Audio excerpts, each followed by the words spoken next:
مفتی صاحب کے YouTube channel کو سبسکرائب کیجئے، مفتی عطاء الرحمن قاسمی۔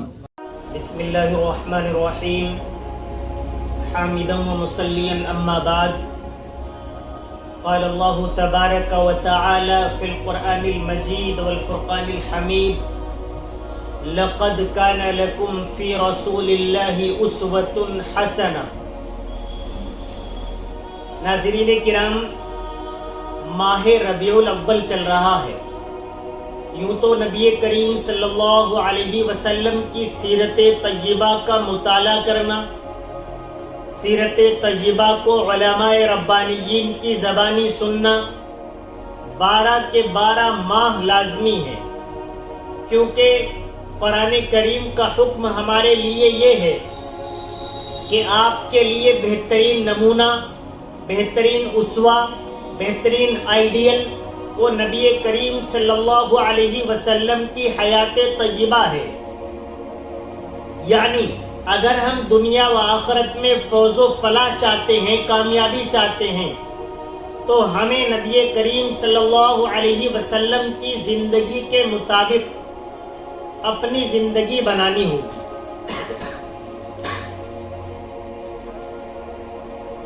اور نبی کریم صلی اللہ علیہ وسلم کی زندگی کے مطابق اپنی زندگی کو بنانے کے لیے لازمی ہے کہ نبی کریم صلی اللہ علیہ وسلم کی حیات کے متعلق ہمیں معلومات ہو، آپ کی تعلیمات کا ہمیں علم ہو، آپ کی سیرت طیبہ پر ہمارا مطالعہ ہو۔ گزشتہ پروگرام میں نبی کریم صلی اللہ علیہ وسلم کے پہلے یعنی چاہے زمزم کی کھدائی کا واقعہ بیان کیا گیا تھا۔ آج نبی کریم صلی اللہ علیہ وسلم سے تقریباً 50-55 یوم قبل تاریخ کے اندر ایک اہم واقعہ پیش آیا تھا، اس پر گفتگو ہوگی۔ پھر انشاءاللہ تعالی نبی کریم صلی اللہ علیہ وسلم کے پیدائش اور ماں بعد کی چیزیں بیان کی جائیں گی۔ یہ واقعہ اصحاب فیل کے نام سے مشہور ہے، ہاتھی والوں کے نام سے۔ اصل میں ہوا یوں کہ حبشہ کا جو بادشاہ تھا اس نے یمن کی طرف یعنی یمن پر ایک ابرہہ نامی شخص کو گورنر بنا کر بھیجا۔ پہلے بھی ایسے ہی جیسے آج ملک ہندوستان ہے یا دیگر ممالک ہیں، ادر کنٹریز ہیں، ایسے ملک ہوتے۔ پھر جیسے ہمارے ملک کے اندر الگ الگ راجیہ ہیں، الگ الگ پردیش ہیں، اسی طریقے جس طرح اب ان پر مکھیہ منتری، وزیر اعلیٰ یہ مقرر کیے جاتے ہیں یا چناؤ سے ہوتے ہیں، اسی طریقے پر یمن کا گورنر بنا کر حبشہ کے بادشاہ نے ابرہہ نامی شخص کو بھیجا۔ اب ہر شخص یہ چاہتا ہے کہ وہ اپنے آقا کو، اپنے ذمہ دار کو، اپنے مالک کو خوش کرے۔ تو اس نے غور کیا کہ عرب کے اندر یعنی مکہ کے اندر ایک کعبۃ اللہ نامی گھر بنا ہوا ہے، اور پوری دنیا سے مسلمان آتے ہیں، طواف کرتے ہیں، بڑی محبت کی نگاہ سے دیکھتے ہیں، اور وہ وہاں پر عبادت کرتے ہیں۔ اس دور میں عیسائیوں کا بول بالا تھا، ان کی بڑی ترقی تھی۔ اس ابرہہ نے یہ سوچا کہ ہم ترقی یافتہ لوگ ہیں اور یہ پچھڑے قسم کے، بدو قسم کے لوگ ہیں، ان کے علاقے کو، ان کے اس گھر کو فوقیت حاصل ہے، ہمارے پاس ایسی کوئی چیز موجود نہیں ہے۔ تو ابرہہ نے ایک کلیسا بنوایا، گرجا گھر بنوایا۔ اب جہاں یمن کی راجدھانی صنعاء تھی وہیں پر ایک کلیسا بنوایا، بہت خوبصورت بنوایا۔ اس میں طرح طرح کی نقاشی کی گئی اور سب سے زیادہ قیمتی ہیرے، جواہرات، موتی اور سونے چاندی کی چیزوں کا استعمال کیا گیا، بہت خوبصورت سلیبیں لٹکائی گئی۔ لیکن اس کے ساتھ ساتھ اس نے ظلم یہ کیا کہ اس میں جن لوگوں سے کام لیا انہیں اجرت نہیں دی، زبردستی فری میں کام کرایا۔ اس نے اس کو پورے طور پر تیار کرا لیا۔ تیار کرانے کے بعد اس نے شاہ ابشا کے نام بھی ایک خط لکھا، اسے اپنا یہ کام اور اپنی یہ پروگریس، ایک طریقہ پر اپنی ترقی بتا کر لکھ کر بھیجی کہ میں نے یہ چیز تیار کرائی ہے، اب آپ بھی حکم نامہ جاری کر دیں کہ لوگ یہاں آیا کریں، عبادت کیا کریں، اس کا طواف کیا کریں۔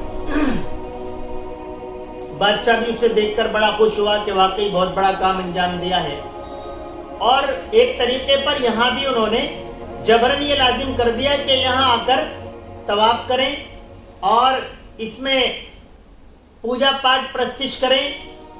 یہ جو بھی ان کا نظام تھا انہوں نے زبردستی ان پر لاگو کر دیا، اور وہ کعبۃ اللہ کی برائی کرنے لگا کہ نعوذ باللہ ثم نعوذ باللہ خاکم بدہن، کہ وہ کوئی چیز نہیں ہے، زیادہ اہمیت والی چیز یہی ہے۔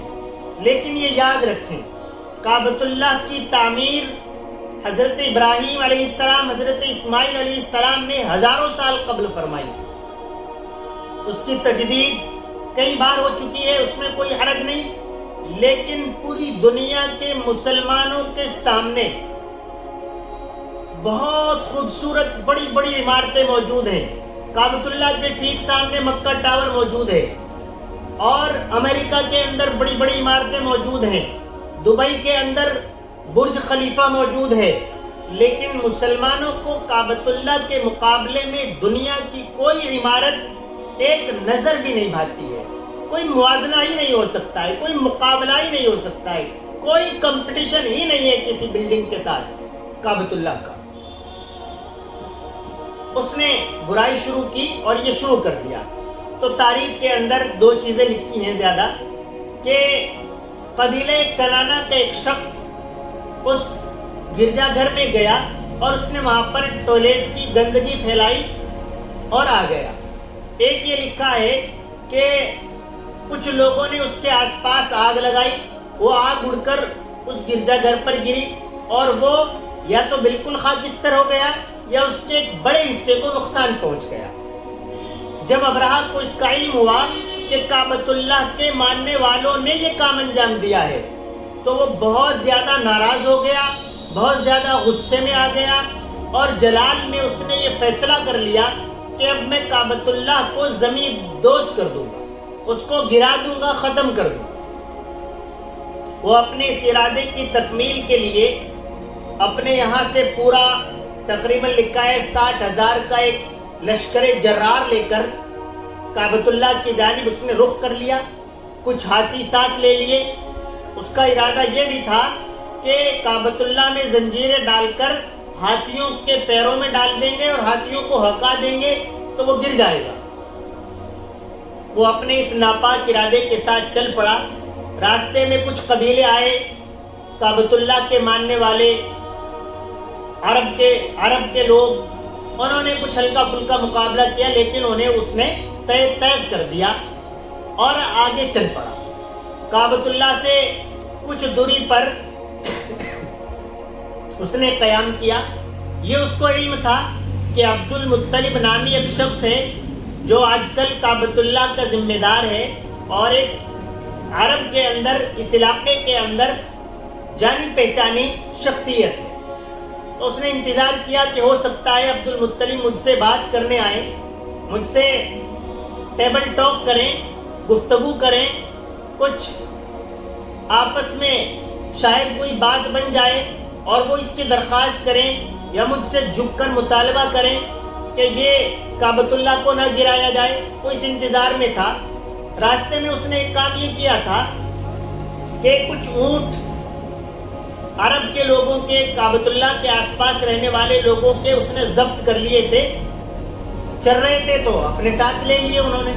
تو اس میں تقریباً 200 اونٹوں کی تعداد وہ تھی جن کے مالک، جن کے ذمہ دار حضرت عبد المطلب تھے۔ حضرت عبد المطلب مکہ کے چند لوگوں کو لے کر اس سے ملاقات کے لیے اس کے مقام پر پہنچ گئے۔ تو حضرت عبد المطلب چونکہ نبی کریم صلی اللہ علیہ وسلم کے دادا محترم بننے والے تھے، تو آپ کو اللہ تبارک و تعالیٰ نے بہت زبردست رعب دبدبہ عطا فرمایا تھا۔ آپ کی شکل و صورت، آپ کی چال ڈھال، آپ کا جسم و جثہ بارعب تھا۔ بڑے بڑے لوگ بھی دیکھ کر مرعوب ہو جایا کرتے تھے کہ یہ کوئی بڑا آدمی ہے۔ وہی ہوا جب ابرہہ کے پاس حضرت عبد المطلب پہنچے۔ اب وہ یہ بھی مناسب نہیں سمجھتا تھا کہ ان لوگوں کو اپنے تخت پر بٹھائے، کیونکہ اتنا بڑا گورنر ہے یمن کا، لیکن رعب اتنا تھا کہ ایسا بھی نہیں کر سکتا تھا کہ خود تخت پر بیٹھا رہے اور عبد المطلب سے کہے کہ نیچے بیٹھ جائے۔ اس نے نیچے کچھ بچھوایا، خود بھی نیچے بیٹھا، عبد المطلب اور آپ کے ساتھیوں کو بھی بٹھایا۔ بات چیت شروع ہو گئی۔ حضرت عبد المطلب سے اس نے کہا کہ میں آپ کو معلوم ہے میں کس ارادے سے آیا ہوں۔ حضرت عبد المطلب نے کچھ باتوں کے بعد اپنی بات رکھ دی کہ میں آپ کے پاس اس ارادے سے آیا ہوں کہ جو 200 اونٹ آپ نے میرے ضبط کر لیے ہیں، چھین لیے ہیں، آپ میرے وہ اونٹ واپس کر دیں۔ عبد المطلب حیران رہ گیا، کہنے لگا میں کعبۃ اللہ کو گرانے آیا ہوں، جسے پوری دنیا کے لوگ مانتے ہیں، آپ لوگ اس کا احترام کرتے ہیں، اور آپ ہیں کہ اپنے اونٹ کا مطالبہ کر رہے ہیں۔ حضرت عبد المطلب نے بڑے بے باک انداز میں کہا کہ اونٹوں کا نگراں میں ہوں تو میں ہی اس کا مطالبہ کروں گا۔ کعبۃ اللہ کا نگراں، ذمہ دار، مالک، خالق وہ اللہ تبارک و تعالیٰ کی ذات بابرکت ہے۔ وہ کعبۃ اللہ کو اپنے حساب سے خود حفاظت کر لیں گے، مجھے اس میں زیادہ کچھ کرنے کی ضرورت نہیں۔ ابرہہ نے ان کے اونٹ دے دیے۔ حضرت عبد المطلب وہاں سے واپس آئے، کعبۃ اللہ کے پاس تمام لوگوں کو جمع کیا، اللہ تبارک و تعالیٰ سے دعا کی کہ اے اللہ، ہر شخص اپنے گھر کی حفاظت کرتا ہے، آپ اپنے گھر کی حفاظت فرما دیں۔ یہ صلیب والے لوگ آئے ہیں، آپ اپنے اطاعت گزار بندوں کی، ان صلیب والے لوگوں کی اور صلیب کو ماننے والے لوگوں کے مقابلے میں حفاظت فرما، مدد فرما۔ دعا کی، کعبۃ اللہ کے پاس رہنے والے لوگوں سے کہا کہ چلو میرے ساتھ ہم پہاڑوں پر چلتے ہیں، یہاں جو ہوگا وہ ہوگا۔ حضرت عبد المطلب اپنے لوگوں کو لے کر پہاڑ پر چلے، وہ آگے بڑھا۔ جب وہ مزدلفہ اور مینا کے درمیان وادی محصیر میں پہنچا تو وہاں پر جو ان میں سب سے مضبوط، سب سے بڑا ہاتھی تھا، تاریخ میں اس کا نام محمود لکھا ہے، وہ بیٹھ گیا۔ اب اسے چلاتے، وہ چلنے کو تیار نہ ہوتا، کھڑا نہ ہوتا۔ شمال کی طرف چلنے کو کہتے تو چل پڑتا، جنوب کی طرف چلنے کو کہتے تو چل پڑتا، مشرق کی جانب چلنے کو کہتے تو چل پڑتا۔ لیکن جب بھی اسے کعبۃ اللہ کی جانب رخ کر کے چلایا جاتا، وہ چلنے سے انکار کر دیتا۔ سارے محاوت پریشان، ساری چیزیں استعمال کر کے دیکھ لی، سارا ظلم اس پر کر کے دیکھ لیا، لیکن وہ کعبۃ اللہ کی طرف چلنے کو تیار نہ ہوا۔ لہذا اللہ تبارک و تعالیٰ کی جانب سے کعبۃ اللہ کی حفاظت میں مدد آئی۔ بہت ساری چڑیاں آئی۔ تاریخ میں لکھا ہے کہ ایک چڑیا کے پاس 3 کنکریاں تھیں، ایک منہ میں 2 پنجوں میں۔ وہ آئی اور ان کنکریوں کو ان ظالموں کے اوپر مارا، ڈالا۔ وہ کنکری گولی کا کام کرتی تھی، جس کے سر پر لگتی تھی پیر سے نکل جاتی تھی اور ختم کر دیتی۔ کچھ لوگوں کو گولی لگی، کچھ لوگوں کو کنکر لگی، اور پھر بھگدڑ مچ گئی۔ کچھ لوگ بھگدڑ کی وجہ سے مارے گئے۔ ابرہہ پر ایک بیماری طاری ہو گئی، اس کا پورا جسم زخموں سے چور ہو گیا، اور اس کے پوروں کی طرف سے شروع ہوا کہ اس کے اعضاء جھڑ جھڑ کر گرنے لگے۔ اسی حالت میں وہ واپس دارالسلطنت پہنچا۔ جب وہ وہاں پہنچا ہے تو اس کا سینہ پھٹ گیا، دل نکل گیا، اور اس نے آخری سانس لی۔ اس کا بھی اسی معاملے میں انتقال ہو گیا، مر گیا۔ اللہ تبارک و تعالیٰ نے کعبۃ اللہ کی طرف غلط نگاہ اٹھانے والوں کا یہ عالم سورہ فیل میں پیش کیا ہے. اس کی تفسیر میں پورا واقعہ لکھا ہوا ہے. پوری صورت اس کے متعلق نازل فرمائی اور رہتی دنیا تک کے لیے لوگوں کو یہ بات بتا دی کہ جو لوگ شعائر اسلام پر انگشت درازی کریں گے، جو لوگ شعائر اسلام کے خلاف جنگ کا اعلان کریں گے، ان کے خلاف اللہ تبارک و تعالیٰ کی طاقت پوری مضبوطی کے ساتھ کھڑی رہے گی. روم، فارس، تمام جس طریقے پر آج سپر پاور امریکہ اور روس ہوتے ہیں، اسی طریقے پر روم و فارس بڑی بڑی طاقتیں اس دور میں ہوتی تھی. ان تک یہ بات پہنچی کہ کعبۃ اللہ کے خلاف جانے والوں کا حال یہ ہو گیا ہے. تو اللہ تبارک و تعالیٰ نے ان لوگوں تک یہ بات پہنچا دی کہ اب اس سرزمین سے ایک ذات کا، ایک ایسی شخصیت کی پیدائش ہونے والی ہے جو پوری دنیا کے لیے رہنما اور رہبر بن کر آئے گا، جو پوری دنیا کے لیے یعنی رحمت عالم بن کر آئے گا، جو پوری دنیا میں اللہ کا پیغام لے کر جائے گا. پوری دنیا میں اس کی ٹیم، اس کے احباب، اس کے صحابہ پوری دنیا کے اندر دین اسلام کی ترویج و اشاعت کا کام کریں گے. یہ واقعہ درپیش ہوا. اس کے بعد یعنی میں نے ابھی بتایا تھا آپ کو تقریباً 50-55 دن کا اس میں فاصلہ رہا ہے. پھر حضور پر نور نبی کریم صلی اللہ علیہ وسلم کی پیدائش ہوئی ہے. انشاءاللہ تعالی اگلے پروگرام میں آپ کی پیدائش پر گفتگو ہوگی. وآخر دعوانا الحمدللہ.